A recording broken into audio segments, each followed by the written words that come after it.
Hijo único entre el ingeniero y compositor José Goles y la actriz de teatro antofagastina Meche Chac, siempre le ha gustado que le digan Goles. Sus padres se separaron tempranamente y desde Santiago, Eric partió a vivir al norte junto a su mamá.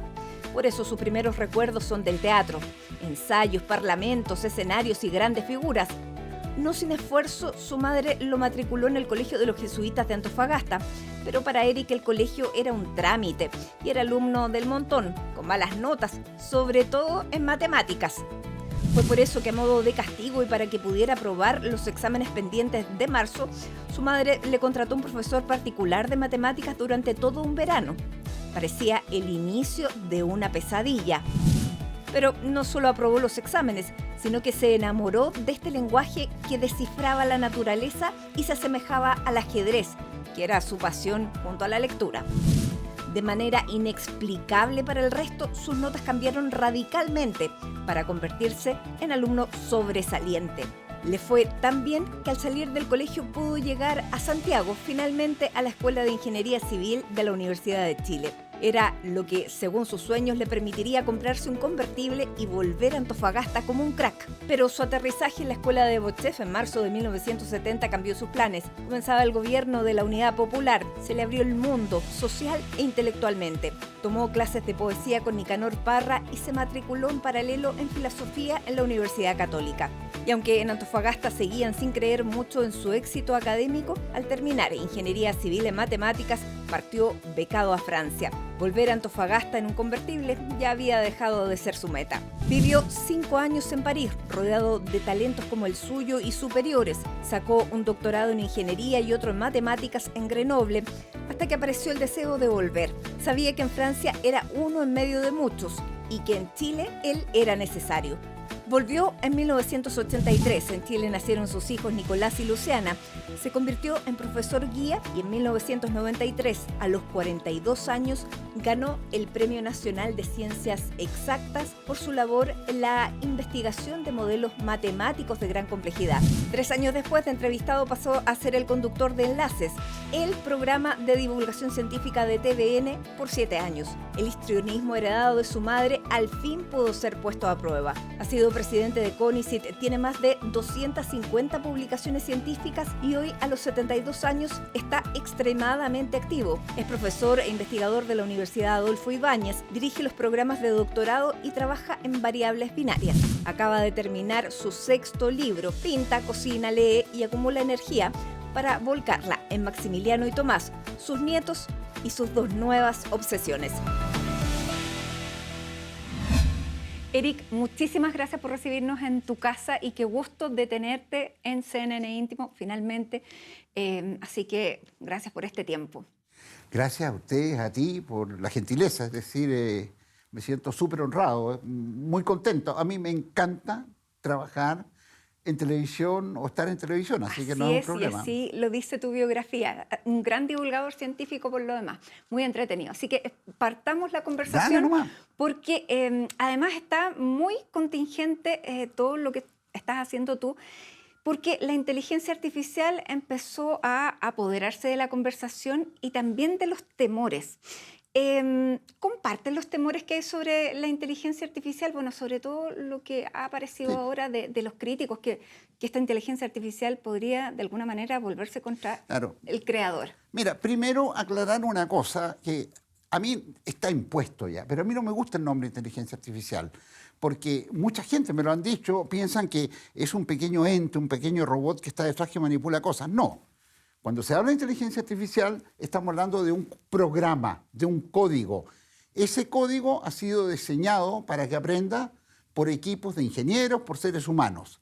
Eso no implica que no hayan temores. De hecho, un grande, que es Geoffrey Hinton, hace muy poco renunció a Google para tener libertad de opinión y justamente hacer una especie de, oye, tengan cuidado, warning. ¿Dónde está el warning? Y yo comparto. Alan Turing, supongo que muchos han visto la película Enigma. Alan Turing, una de las múltiples cosas que hizo se llama el test de Turing, es decir, una máquina. Esto es lo que decía Turing, una máquina la computación. es inteligente, siempre y cuando te engañe. Me explico, que tú estés chateando con alguien y después de unos ciertos minutos digas, no, en realidad estaba chateando con una persona. Y es una máquina, es un programa. En la medida que pase eso, dice, para todos los efectos prácticos, esa máquina es inteligente. Obviamente no está hablando que tiene conciencia, está inteligente. Pues bien, al día de hoy, ¿dónde está el drama? Que hay una serie de programas en ámbitos amplios, programas de computación que llamamos inteligencia artificial, GPT-3, GPT-4, los chats, que te engañan. Es decir, te engañan en el sentido que fácilmente tú puedes leer un texto, chatear con algo y vas a pensar que estás chateando con otra persona. Y obviamente que es peligroso porque ¿dónde vas? ¿Dónde está la verdad? ¿Dónde el día de mañana, si me llega un mensaje, voy a decir esto es una noticia, un fake news, etcétera? ¿Cómo discriminamos eso? No es fácil, no es terrible, pero lo que quiero aclarar, yo comparto esos miedos, después cómo legislar, etcétera, al respecto, es una cosa que hay que hacer. Esa es una de las... ¿Dónde está la verdad? Porque esto también puede tener gravísimas consecuencias, por ejemplo, para los sistemas democráticos, porque se ponen personas... Veíamos hace un tiempo imágenes del Papa, imágenes de Macron, que uno decía, el Papa está con esta parca tipo rapero, y parecía cierto hasta que nos dimos cuenta de que no era así. Pero en época electoral puede ser un arma terrible. Puede ser fatal. Ya han habido antecedentes al respecto. Exactamente. Ahora, lo que dice también Hinton es que la gran cantidad de datos que puede analizar esta máquina puede aprender comportamientos inesperados. ¿Eso es posible? Por supuesto. A ver, para que entendamos todo. Todos nosotros tenemos una capacidad de reconocer rostros, por ejemplo, caras, basada en el aprendizaje que ha hecho en tu vida. ¿Cuántas caras has visto? Colocándole nombre y apellido a este otro. Es un número finito, obviamente, no son infinitas caras. Y si tú empiezas a analizar bastante pequeño, una máquina que puede hacer eso mismo a una rapidez inusitada pasa a miles, a cientos de miles, y dentro de eso podría encontrar rasgos y irregularidades que nosotros como seres humanos no detectamos, porque no tenemos acceso a una base de datos tan grande. Estamos hablando de que una máquina, para ser entrenada, uno de esos programas, algunos requieren billones de muestras, de datos, de ejemplos. Un niño, para aprender a hablar, por decirlo así, es un continuo de palabras, trial and error, pero acotado en un periodo de tiempo bien corto, ¿te das cuenta? A una máquina la podría colocar con toda la base de Google del planeta a aprender una cosa y va a sacar más cualidades de las que un ser humano podría encontrar. ¿Eso es bueno o malo? No sé, pero sí lo puede hacer. Y que la máquina se arranque con los tarros, en definitiva. ¿Puede pasar? No, hasta el día de hoy no. Aunque no tenga el deseo ni la conciencia, pero superar por la velocidad a la que procesa los datos de generar un lenguaje distinto, No, a ver, porque tiene que haber una intencionalidad, y esa intencionalidad, por último, el pedirle que tenga una intencionalidad la pone el programador. El programador somos nosotros, los seres humanos. Es decir, hasta el día de hoy, a ver, quiero ser claro, en cuanto, para arrancarse con los tarros, a mi juicio, puede meter las patas, o sea, es otro cuento, pero no por voluntad, ¿de acuerdo? Sí. Podemos equivocarnos, etcétera. Pero una máquina, te voy a dar un ejemplo de arrancarse con los tarros. Supongamos que tengo un programa seco para jugar ajedrez, que los hay. Están entrenados del mismo modo. Arrancarse por los tarros sería para mí que un día el programa está con Kasparov acá al frente jugando y le dice, o chatea, le dice, ¿qué manda? Al diablo, no quiero jugar más ajedrez, me voy a ir a dedicarme a visualizar cine. Cuando una máquina haga eso... Estamos en problemas. Adiós, muchacho. No lo ha hecho porque no hay intencionalidad. Eso lo puede hacer tú y yo por ahora.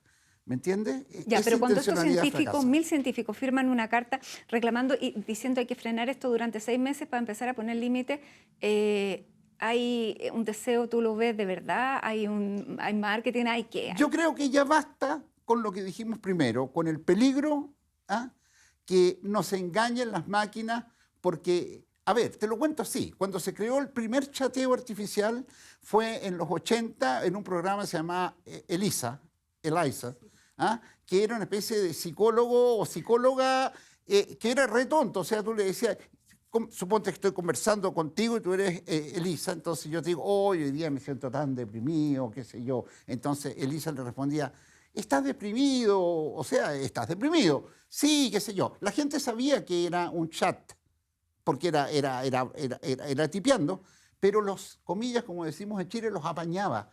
Aún a sabiendas, Que era una máquina. seguían trabajando con la máquina. Imagínate con GP3, GP4 y GPN en el futuro.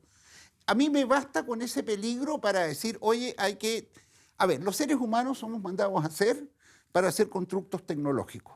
Somos secos, y qué bueno que sea así. Y Nos para ha hacer dado N tonteras cosas. también. Pero, no, justamente es lo que voy a decir ahora, pero da la impresión que la parte ética para controlar nuestros constructos, ese constructo ético, filosófico, va muy por debajo del otro. Mm.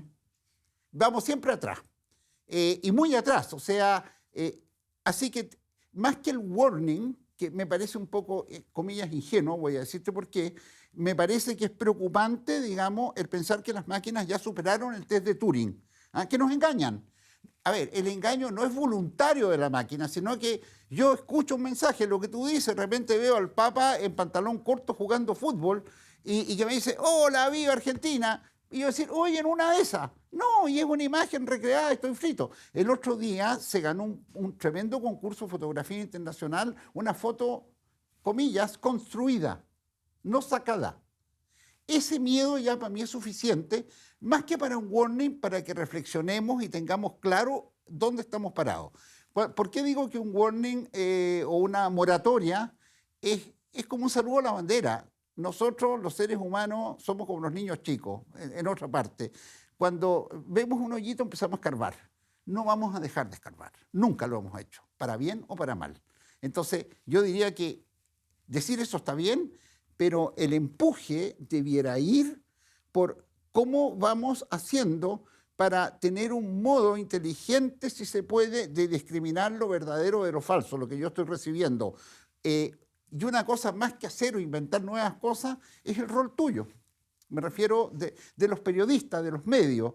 Estar muy atentos a eso, porque de algún modo eso puede cambiar las cosas. Claro, pero la velocidad en la que avanza esto es vertiginosa. Por supuesto.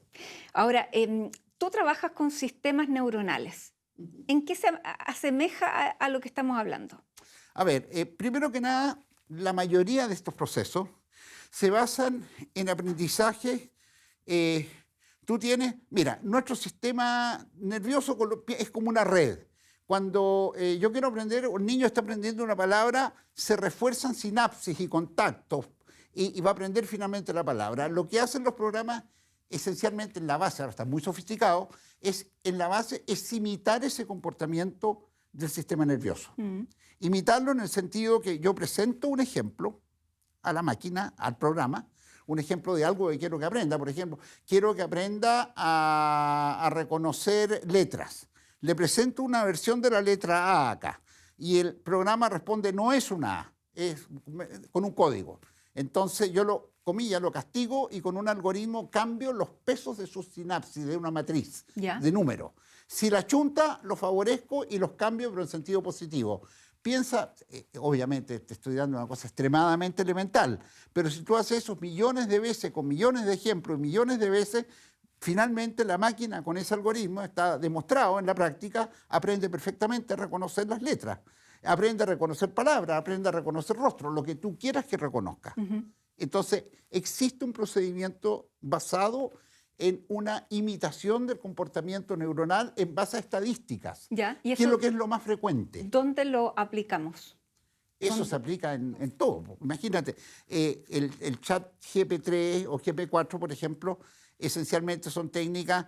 Por ejemplo, digo,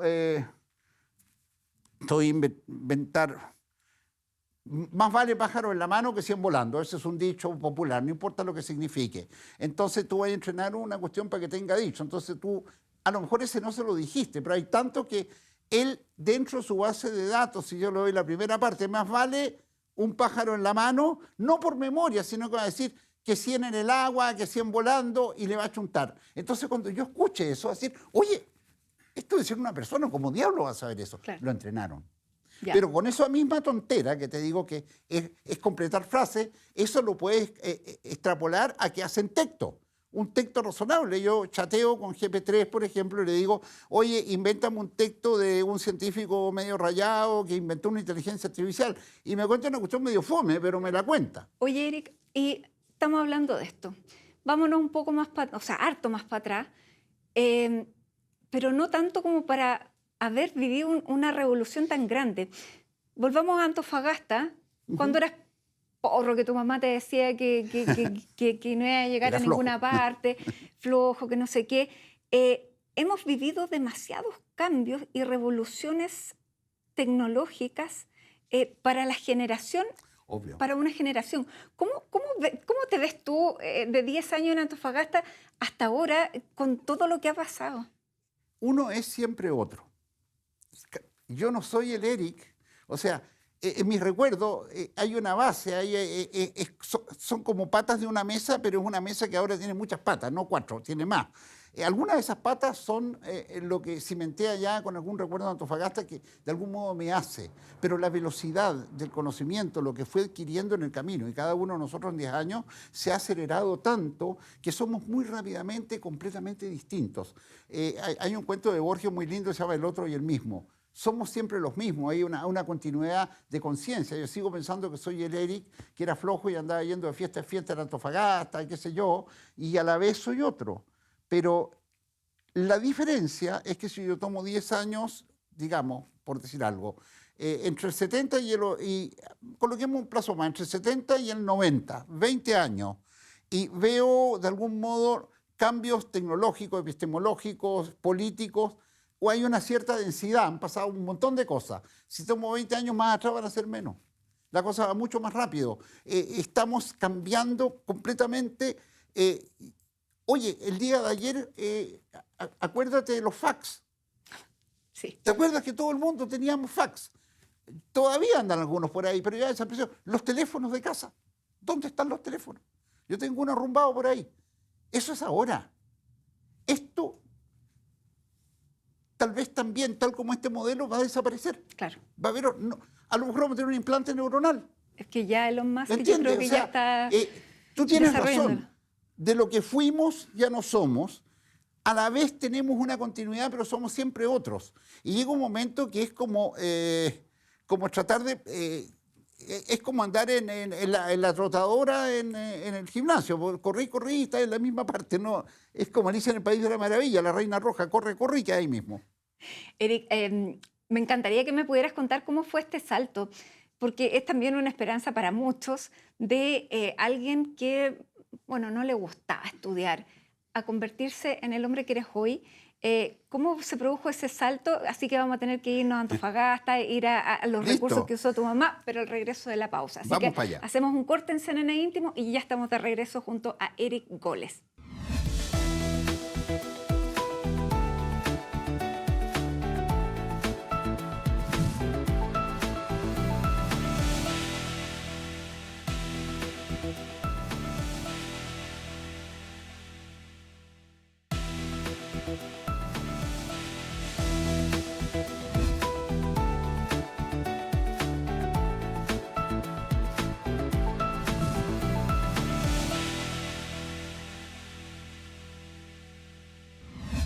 Ya estamos de regreso junto a Eric Goles, Premio Nacional de Ciencias Exactas, pero además tan entretenido y se pueden hablar tantas cosas contigo. Pero lo que yo quería era esta especie de inspiración que me gustaría que le dieras a mucha gente, sobre todo estudiantes que dicen, no soy bueno para esto, o no me gusta, o no sé qué, y tú pasaste de eso a lo que eres hoy, bueno, gracias también a tener una mamá como la tuya, que se preocupó de sacar lo que tenía este hijo y que te puso como casi de castigo con un profesor de matemática.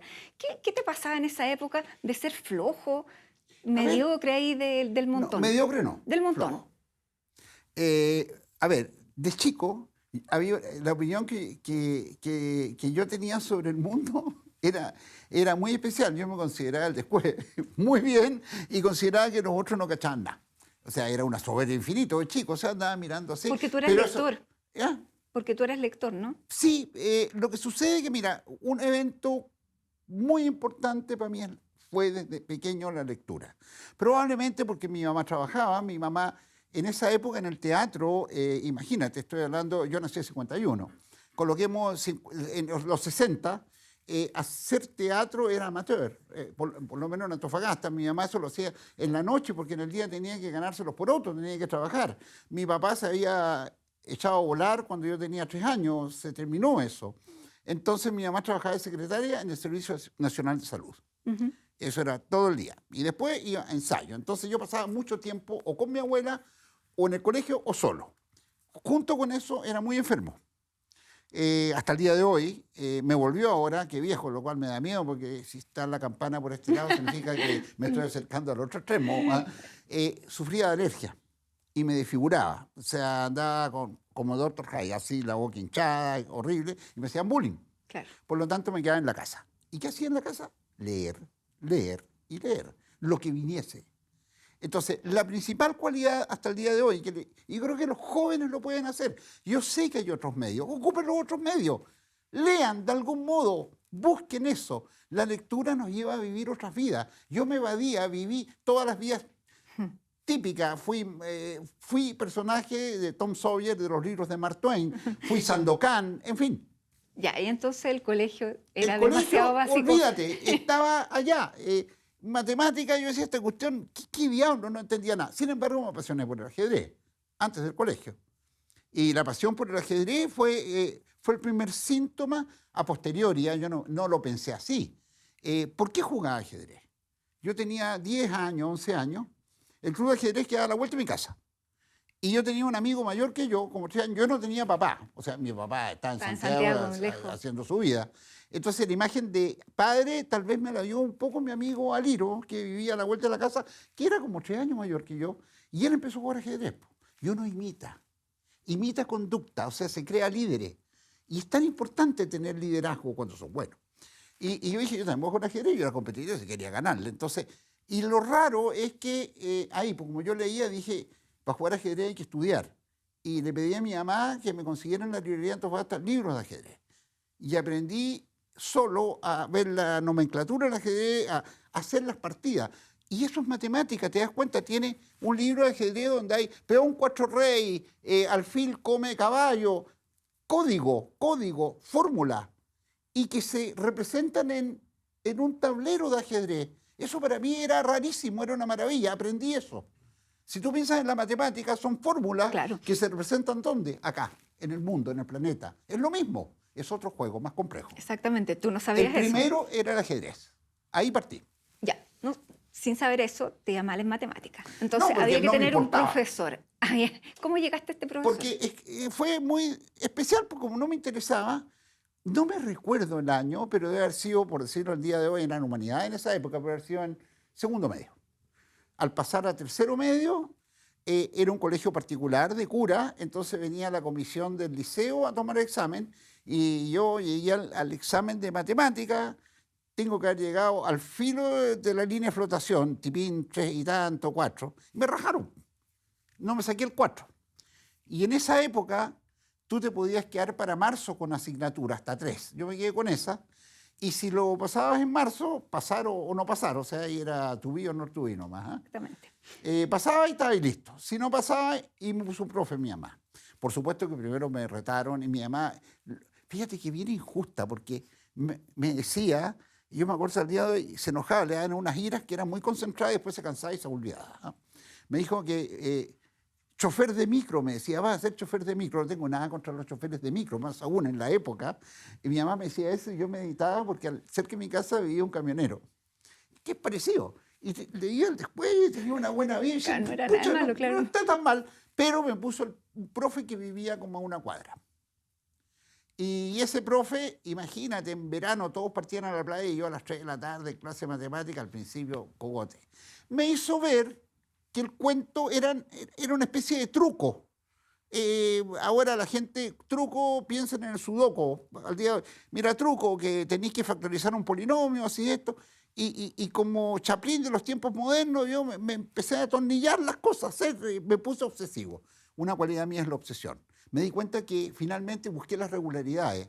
Para hacer los problemas, bastaba con conocer una cincuentena de truquillos.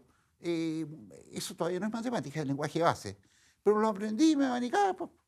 Eso todavía no era matemática, es como el aprender el abecedario. Claro. Pero lo hice muy bien. Entonces, cuando llegué al colegio de vuelta, obviamente pasé el curso de matemática, y a los 8 años me hice una segunda pregunta. Y con eso, para los jóvenes. Yo estaba en un colegio, comillas, ¿cómo diríamos hoy día? No sé, ¿está de moda todavía decir cuico? Sí. Estaba en un colegio, comillas, Cuico, entonces, sí. el colegio cuico, el colegio jesuita, tenía beca. Jesuita, que era el mejor de la ciudad, en fin.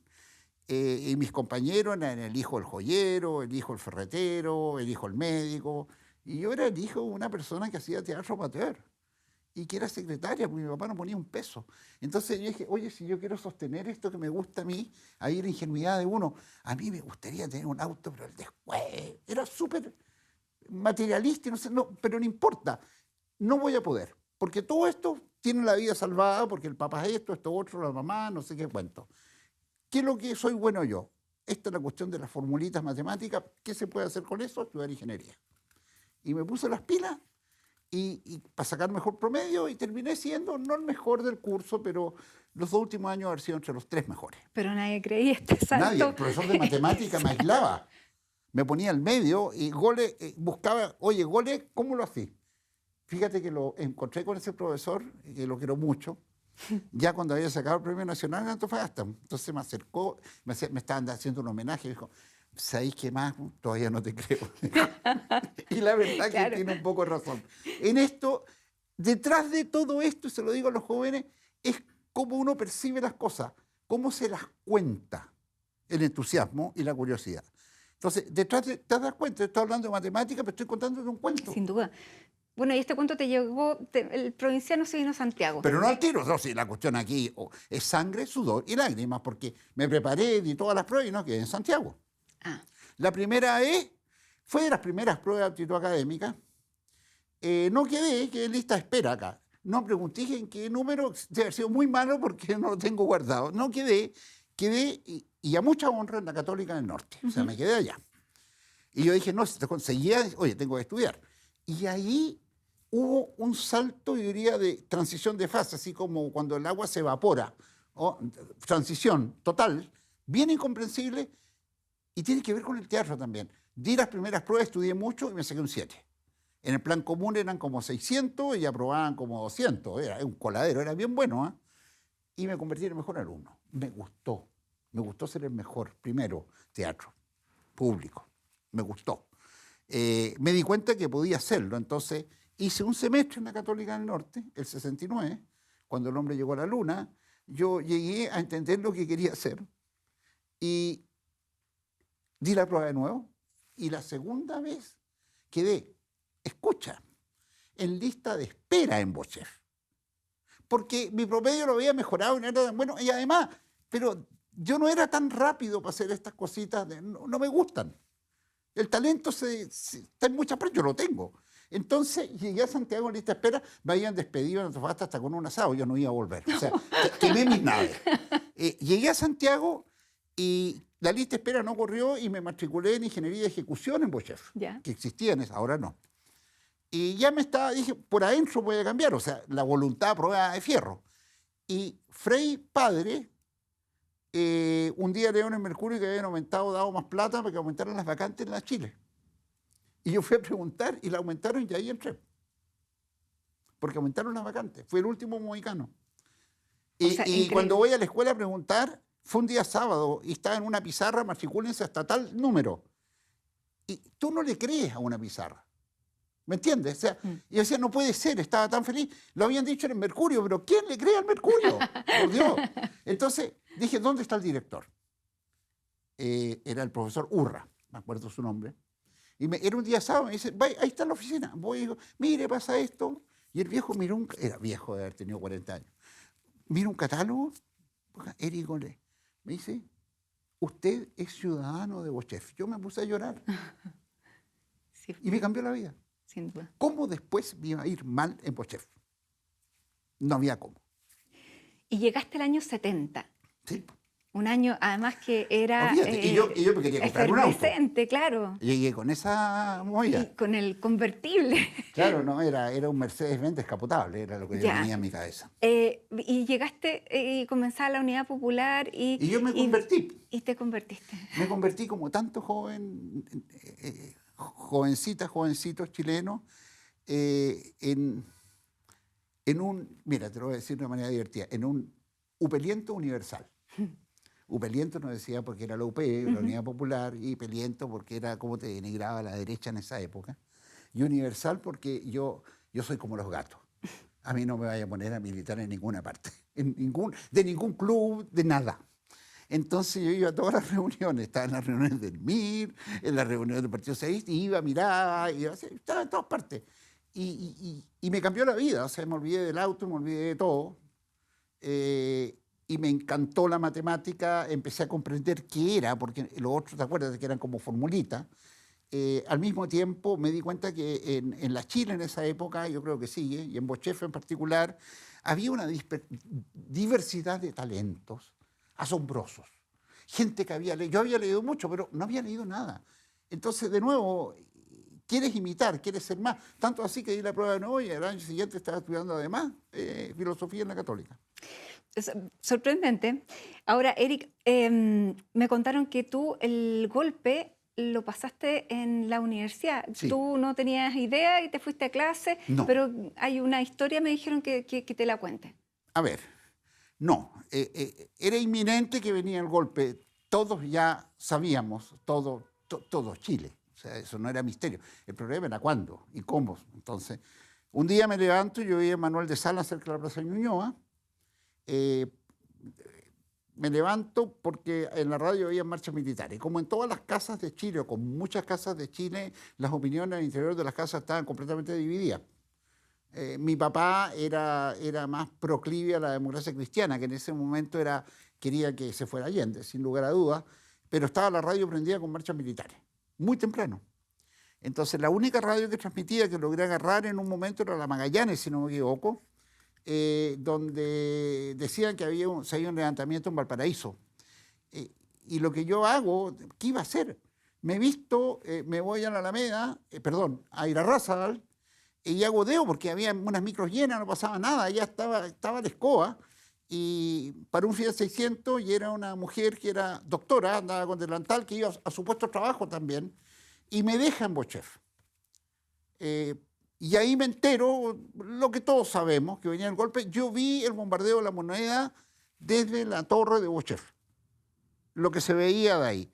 Y terminado el bombardeo, no éramos muchos, curiosamente éramos pocos los que nos quedamos. Y algunos lloraban, otros estábamos muy nerviosos, yo sin lugar a dudas. Y estábamos ahí y nos íbamos a quedar ahí. Hasta que llegó, y esta es una historia absolutamente surrealista, porque en épocas de ese tipo puede pasar cualquier cosa, algunas terribles como pasaron, y otras como las que te voy a contar. Apareció en el 6º piso un señor de unos 50 años, canoso, con terno y un clavel en el ojal. Dime tú, día del golpe, habían bombardeado La Moneda. Muy improbable.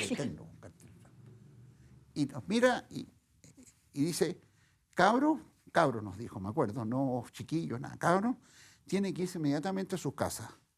Yo viví cosas parecidas con la ley de la defensa de la democracia de González Videla, y esto no va a parar acá, va a haber una matanza al puerto de una catedral. Y el señor iba a buscar a su hijo, que estaba al lado mío. No conozco el nombre, pero no lo voy a dar. Y nos dijo, váyanse. Ha sido el mejor consejo que me han dado en mi vida. Nos fuimos.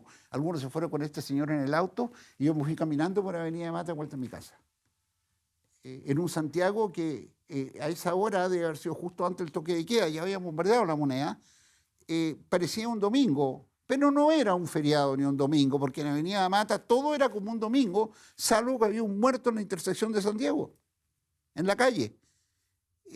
Nunca me voy a olvidar de eso. Esa es mi vivencia y la mejor metáfora que tengo de todo aquello. Llegamos a los 50 años. Se cumplen 50 años de esa, Sí, por supuesto que sí. De esa historia. Y yo estoy marcado a fuego. Como tantos chilenos, me emociono por eso. Me imagino que muchos de tus amigos vivieron vidas muy distintas, Por supuesto. suertes muy distintas. Ujú. Tú te quedaste y seguiste. Que no había mucha alternativa, imagínate. Yo no era un héroe, era un joven lleno estudiante. de ilusiones, entusiasmo, con pajaritos en la cabeza. ¿Y no te dio miedo quedarte? Yo tuve el mismo miedo que tuvimos la mayoría de los chilenos en esa época, Porque ni si más bien ni tú no menos. militabas, No, tuve pero sí algunos te podían miedos. haber Sí, me identificado dio miedo porque participabas de las porque nos bajó el reuniones. pánico y la paranoia a todos en algún momento. Sí, me dio miedo, pero había una condición, es decir, yo tenía la intención, el entusiasmo y el firme convencimiento en ese momento que quería ser matemático. Para ser matemático había un camino a seguir, tenía que terminar la carrera de ingeniería civil matemática, que es lo que estudié en la Chile. El golpe fue el 73 y yo me recibí el 75, me faltaban cursos por hacer. Entonces me tragué la ira, me tragué el miedo, me tragué todo y volví a la rutina de todos los días. Y como tantos otros, veía muchacha italiana llegar a casarse en la tele, veía los shows en que salía César Antonio Santi con ese pelo que salía por las orejas, en que parecía que vivía en un país de pura risa y jauja, y traían actrices, actores y cantantes del extranjero en un país absolutamente falso porque tenía que terminar. Y quería irme. Y vivías con tu papá. Un año después de eso y después fue a vivir solo, Pero, solo con un colega. pero volver o sea, venirte a estudiar a Santiago significó estrechar lazos con este papá que se portó tan Mira, distante, por decirlo de alguna manera. Mira, mi padre, yo siempre tuve una muy buena relación, nunca entré a juzgar. Obviamente irresponsable, pues dejar a un crío a los 3 años y verlo una vez cada 3 años, cada 2, con suerte. Tampoco había plata, o sea, ni mucho menos. No Bueno, me mandaba nada. él fue el ganador del primer Festival de Viña. No solo eso, ganó el primero y después ganó uno. ¿Qué canción fue esa? La primera era obvia, Viña del Mar. Ya. Y la otra, una se ganó 2 folclóricos, una se llamaba, con una cueca se llamaba El Loro Aguafiesta. Ya. Pero en fin, él vivió su vida, era un tipo muy inteligente, entonces cuando yo llegué a Santiago, el compromiso con mi madre fue, él le dijo, yo no te doy plata, pero yo me ocupo de mantener a Erika en Santiago, o sea, de la mantención. La universidad era gratis, gran milagro. Era, yo soy... Entonces mi papá consiguió que yo fuera a una pensión en la calle Huérfano, donde la dueña era una tía mía, la María Goles, que era una señora así, grande, profunda y que inspiraba miedo. Yo la quise mucho. Y ahí tenía una pieza que compartía con 2 años más, el año 70. Y posteriormente, al 71, mi papá estaba casado, tenía una media hermana en Santiago. El 71 finalmente me dieron, pude irme a vivir a la casa de mi papá. Y era natural, porque imagínate, mi papá estaba casado de nuevo, la esposa tenía una hija chica, tiene 12 años menos que yo tenía, y no me conocía, entonces si lo iba a traer a la casa era como eso. Entonces, pero yo en esa casa era un pensionista en el buen sentido de la palabra, o sea, yo no tenía inquina con mi papá, tenía ciertos grados de independencia, era de la familia, pero era un estatus muy especial. Y con mi papá, la verdad, que hablar en profundidad de cualquier cosa jamás. Como no teníamos mucho que hablar, nos queríamos mucho, él estaba muy orgulloso porque yo era a posteriori y me iba, oye, yo tenía promedio buenísimo en ingeniería, entonces estaba muy orgulloso, pero los fines de semana, como teníamos que hablar, cuando estábamos ahí, jugábamos ajedrez. Ese era el contacto. Autor del Pobre Pollo Enamorado. Por supuesto. Y te va a sorprender, porque es coautor del 7º de línea. Yo lo puedes googlear. No, lo tenía como autor. Lo tenía como autor. Es no que te lo son dije. 2, goles Ya. y pinza.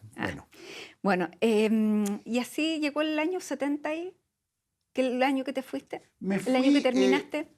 No, el que terminé ingeniería es el 75. ¿Y Francia? Y tuve que esperar porque había una lista de espera. En ese tiempo no había sistema de becas fáciles como ahora. Eso es que en Chile salen no sé cuántos jóvenes a estudiar doctorado con becas. Eso, ¿cómo ha cambiado? En mi época no había.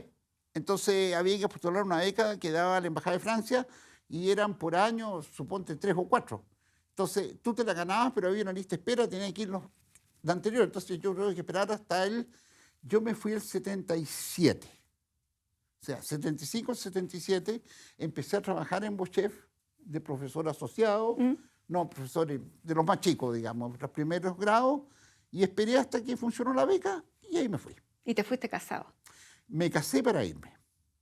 O sea, habían dos alternativas, o me casaba, o sea, me iba soltero, con lo cual, qué sé yo, lo que hubiese pasado, o nos casábamos y con mi ex nos casamos, con la que en ese momento era todavía la futura madre de mi hijo, Claro, y nos fuimos. que también era científica. O sea, ella Es, estudió medicina, ese es médico. ujú, En ese tiempo tuvo que suspender, porque estaba en quinto año, y nos fuimos para allá. ¿Ah? claro. Con la ignorancia de no haber salido pocas veces. Yo antes de eso había hecho un viaje a Brasil y llegáis allá y te encontráis que el mundo era muy ajeno el mundo, ya no lo es así. ¿No? Entonces, imagina, ya en supermercados eran muy imbéciles y yo veía que vendían Nescafé. Entonces dije, oye, este producto chileno existe acá. Después vi zapatos Bata. Oye, mira tú los zapatos Bata. Y entonces, Bueno, lo que más te aporta el ir afuera es el mundo que hay afuera. sin duda. ¿Y tu mamá qué ¿En dijo? qué sentido? ¿Su hijo único? Estaba feliz, pero ella era muy de acá, o sea, era muy ignorante mi mamá de esas cosas. Entonces, ella honestamente, no se daba muy bien cuenta de qué diablos hacía su hijo. Estaba muy orgullosa. Cuando saqué el doctorado le mandé contar y ella hizo que saliera la noticia en el diario de Antofagasta y lo que salió fue increíble porque salió Eri Goles, se doctora en ingeniería de mina en Alemania. Ya. Por ahí partimos. Y después mis amigos, como sabían que yo era flojo, decían, ¿viste que era mentira todo lo de goles? En fin. Bueno, Eric, vamos a hacer la última pausa. Se nos ha ido rápidamente el programa, así que al regreso vamos a ver qué pasó en Francia y cómo llegó a ser guía de los que hoy se están doctorando y, bueno, cómo pasó también a ser este divulgador científico del que muchos nos acordamos de esa época del programa Enlaces. Así que nos vamos a la pausa y regresamos.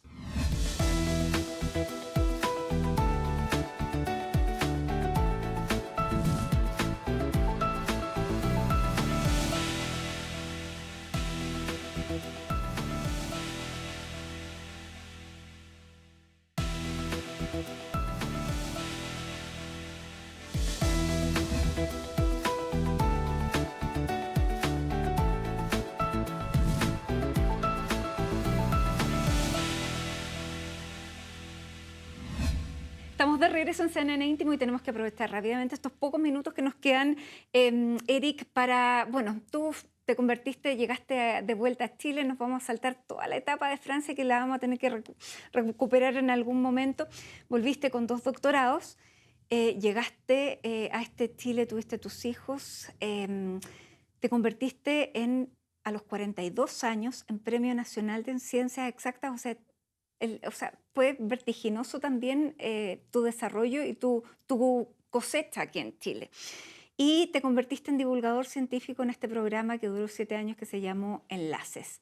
Ahí la gente te conocía y bueno, y trajo esta parte que decíamos histriónica tuya porque te convertiste en un personaje de televisión. ¿Era tu idea ser divulgador científico?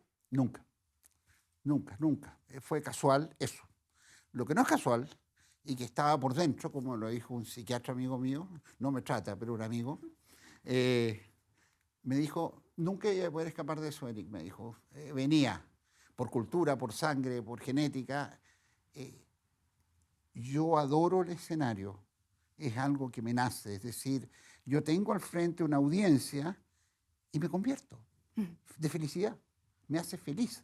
Entonces cuando Pablo Rosenblatt, que fue el que me invitó a esto, me hace el casting, yo ya estaba dentro. Es decir, bueno, tuve que aprender algunos truquillos donde guardaba las manos, no andar como los corners cuando chutean, los hombres se colocan las manos, saber qué hacer, pero pez en el agua. O sea, me fascinó comunicar, de verdad. Entonces, fue casual la circunstancia, pero por dentro, evidentemente, yo tenía toda esa experiencia, esa cultura familiar, y tal vez esa genética para que yo podría haberme dedicado mi vida al teatro.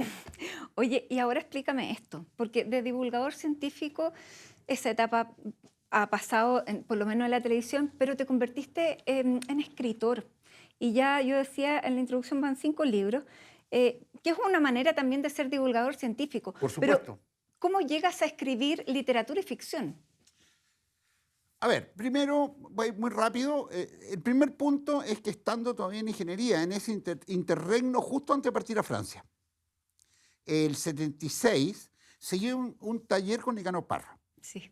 Ese taller, habían puros capos. Estaba la Diamera Eltit, el Zurita, el Enrique Lin, goles, y dos o tres más. Entonces yo no abría la boca, pero quería escribir. Y escribí unos par de poemas y se los mostré a Parra. Y lo encontró como el ajo, evidente, y me dijo, goles, dedícate a la matemática. Cosa que yo hice por muchos años, hasta que pasaron muchos años, y llegamos a tipo 98. Escribía crónicas para diarios, está la cosa de divulgación, ya había hecho un programa de enlace, y vino de visita a Chile invitado por Fernando Flores, Héctor Aguilar Camín, que es un escritor y gran intelectual mexicano, que es casado con Ángeles Mastreta, que es una tremenda escritora por lo demás, que yo los conocí a los dos. Y él dio un seminario diciendo qué es lo que significaba escribir para él, y dijo, si ustedes tienen ganas, éramos como 100 en la sala, mándenme un correo de unas 40 líneas y díganme quiénes son. Y yo mandé ese quiénes son. Volvió de México a la segunda vuelta y en público me dijo, goles, puedes meter todos los goles que quieras en literatura. Y me dijo, tenés que escribir. Y él me entusiasmó. Y escribí una primera novela que se llamaba La bailarina de plata, que la tengo escondida en un cajón. Y como en Antofagasta tengo una gran amistad con el gran escritor y de los grandes chilenos, escribidor, narrador, que es Hernán Rivera Letelier, le dije, oye, por favor, ¿me podéis leer mi cuestión? Y con una voluntad de oro, Hernán me la leyó. Entonces fui a Antofagasta a verlo y él en su café, porque hay un café donde se sienta siempre en Antofagasta, me miró vegano y dice, oye, weón, me dice, ¿y de dónde sacaste esta prosa? Y yo, respiraste. Me empecé a volar. Y me siento y me bajó. Me dijo, ¿sabes qué más? La prosa esa me gusta a mí, porque me gusta la literatura, pero no la lee nadie. Me dijo, porque no sabéis contar. Tenéis que aprender a contar. Y elegiste un tema súper difícil, porque hablar de Lord Byron, tú lo conocí, pero no tanto. Habla de algo que conozcas bien. ¿Y a quién conozco bien? A ti, pues. Y ahí aparece el zapato de la Marilyn. Así empecé. Y me gustó.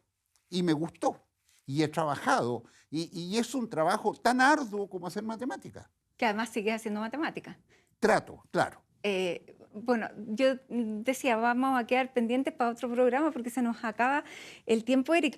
Pero te quería preguntar, después de esta historia de tantos años, ¿cómo ves este momento que estamos atravesando hoy, que además acabamos de pasar una elección que es justo en los 50 años del golpe, donde pareciera dar un giro absolutamente en 180 grados? ¿Cómo estás viviendo este momento de Chile? Con preocupación, sin entrar en los detalles. A ver, pero soy entusiasmado de la vida y de mi país. Nos sobrepusimos a un golpe horrible. Nos hemos sobrepuesto a catástrofes de la más diversa calaña. No quiero pensar que las cosas van a salir mal. O sea, lo que yo digo es que tienen que salir bien. Y yo tengo la voluntad que salgan bien. Y si todos nosotros, chilenas, chilenos, tenemos esa voluntad, al menos no van a salir mal. Es un momento difícil. Pasamos de un lado y nos vamos para el otro lado. La verdad, yo lo cuento, no tengo problema en decirlo. Ya lo dije anterior, soy un obediente universal. Lo sigo siendo, eso no ha cambiado en mi vida. Y en ese contexto voté, lo digo, no tengo problema por la lista que no eligió a nadie. ¿Ok? Y qué lástima que no haya una amplitud de ese tipo. ¿Ah? Yo creo que va a volver. Yo creo que vamos a superar este régimen que yo llamaría pendular. Es una opinión súper ignorante de mi parte, de un chileno más, que es un científico y un escritor. Pero creo en mi país, fíjate, creo mucho en mi país. Y eres un optimista. Sí. Eric Goles, muchísimas gracias por habernos recibido, habernos dado este tiempo y haber recorrido rápidamente parte de tu historia, pero se nos queda mucho pendiente. Muchas gracias a ti y muchas gracias a todos los que van a vernos y escucharnos y a todo el equipo. Gracias. Gracias a ustedes también que nos reciben en su casa y, como siempre, la invitación es para 7 días más. Hasta entonces.